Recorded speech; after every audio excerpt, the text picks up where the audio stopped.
right, so here it is here.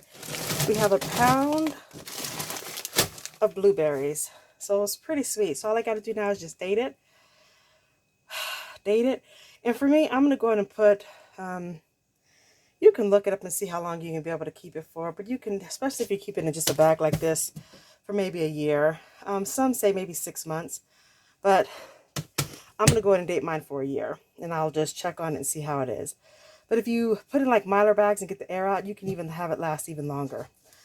So anyway, these are my blueberries. I'm so happy. What uses? You can make blueberries out of them. You can put them in breads. You can make sauces out of them. You can grind it up, make it a powder, which will make it even easier on your blender as far as for smoothies. You know, your mind's your imagination.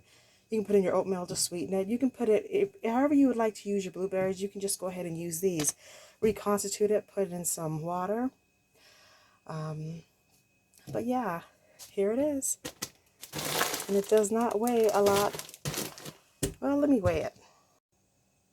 All right, so whenever I measured them out, I did around 7 cups per tray, and I did 8 trays. So that's 56 cups. Plus, I used the top one, which was maybe around a cup and a half. Hi, Dad. So this is roughly around 60 cups worth of blueberries.